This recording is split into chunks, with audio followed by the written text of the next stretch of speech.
If you're looking for cheap and instant Madden Ultimate Team coins, head on over to MuttCoinBank.com and use the discount code RBT for 10% off. And if you're looking for packs actually worth opening, check out MaddenMascot.com and use code RBT for 10% off. Yo, what is going on, everybody? This is Samuel Brown, aka RBT, coming at you with another Madden 17 experiment today. Today, what we're going to be doing is what if every NFL team lost their best player.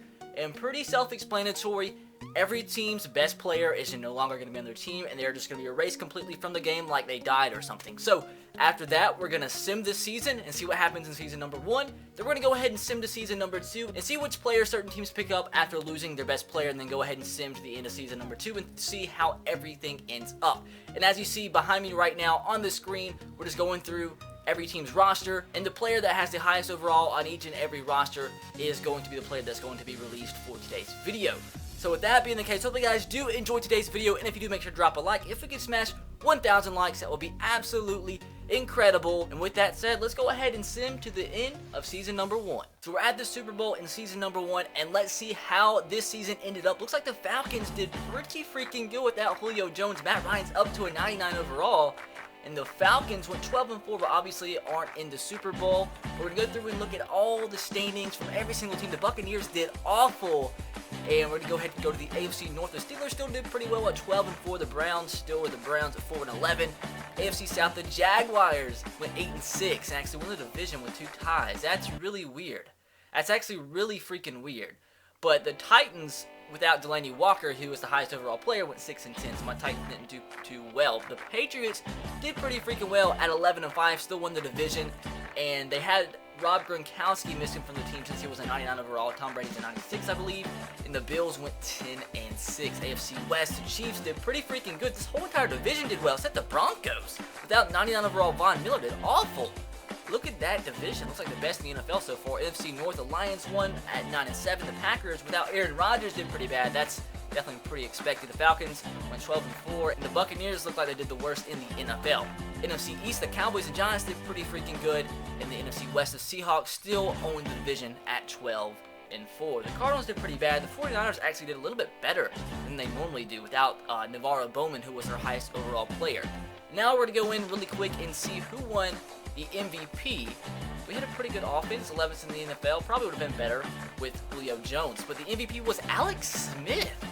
I think that's a first timer. I don't think I've ever seen Alex Smith as the MVP. Russell Wilson came in second, Tom Brady in third, and any other standouts, Le'Veon Bell and Ben Roethlisberger. The player that was released or no longer exists, I guess technically died off the Steelers, with Antonio Brown. And the quarterback to actually lead the NFL in passing yards was Brett Hundley by like only 9 over Drew Brees, but still had an incredible year.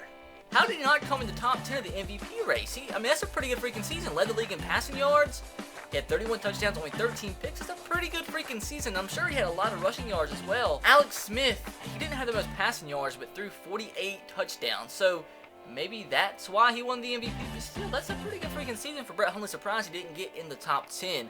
Jay Cutler with 15 picks. Tom Brady with 40 touchdowns, just being the GOAT that he is.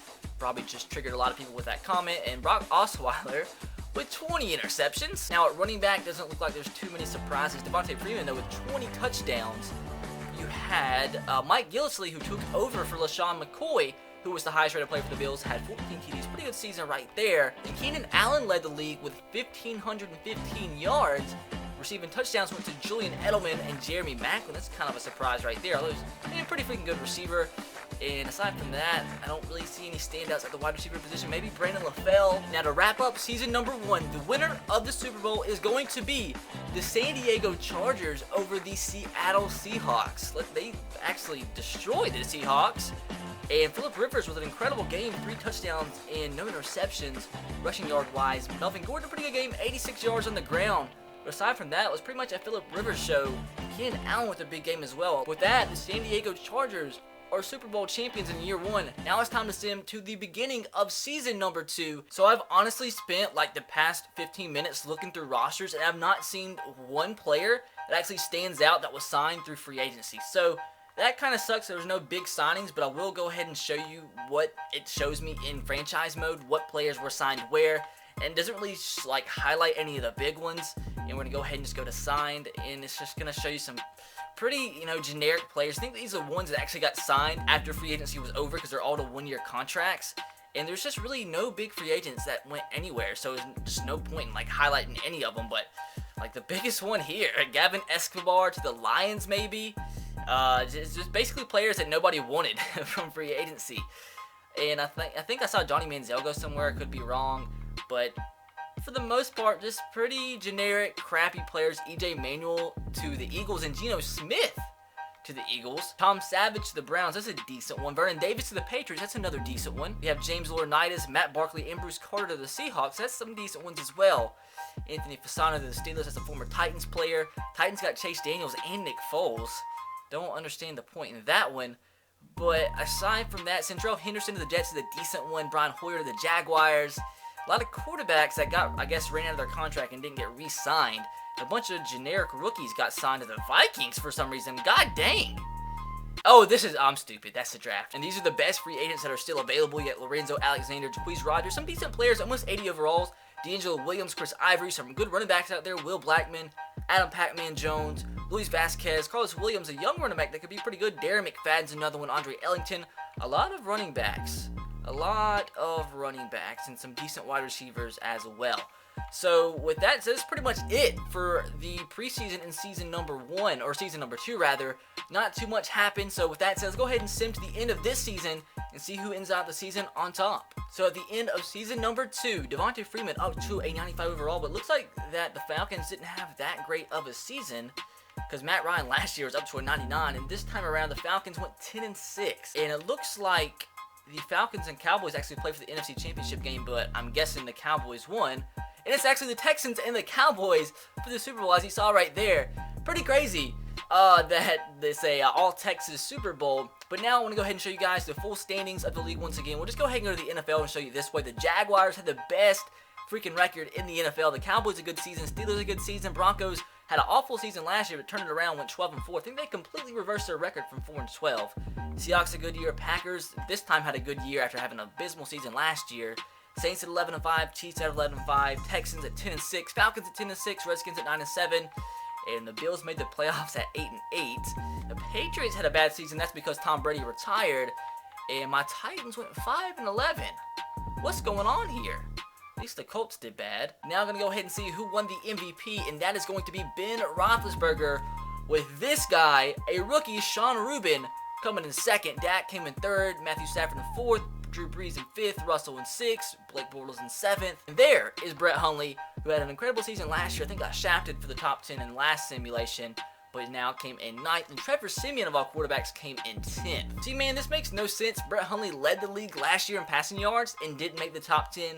This year, he makes the top 10, but is pretty freaking far down here, like maybe 10 or 11. I can't be asked to count that, but pretty crazy how that happened. Now, who led the league in touchdowns? It's going to be Dak with 39. Passing interceptions is Jared Goff with 25, and Jimmy Garoppolo with 24. No wonder the Patriots didn't have that good of a season. There's Eli having a pretty crappy year, 20 interceptions. And last year's MVP having a pretty subpar season with 27 TDs and 20 interceptions. And Le'Veon Bell by far had the best season out of any running back with 6.2 yards per carry. And touchdowns went to Ryan Matthews with 17, and Mark Ingram was 17, and Gillislee also was 17, and this guy Jalen Richard was 16, and Tevin Coleman, the backup for the Falcons, who I'm using in this video, was 16 touchdowns. And Marvin Jones, of all wide receivers, leads the NFL in receiving yards by a pretty good bit, almost 1,700 yards, and Brandon Cooks and Jordan Reed tied for the league at 14 touchdowns. So I guess to end off the video, I'm going to go ahead and see who won the Super Bowl, and it is going to be, I'm going to guess the Cowboys over the Texans, because the Texans had a rookie. Can a rookie win in his first year? The London Bulldogs. I just saw that. Who's the freaking London Bulldogs? Anyway, of course, the Dallas Cowboys beat the rookie and the Houston Texans 38-14, so 2 blowouts in the Super Bowl this time around in these 2 simulations. And Dak had a pretty freaking good game, 320 yards, 3 touchdowns, and this guy, Sean Rubin, had a touchdown and a pick.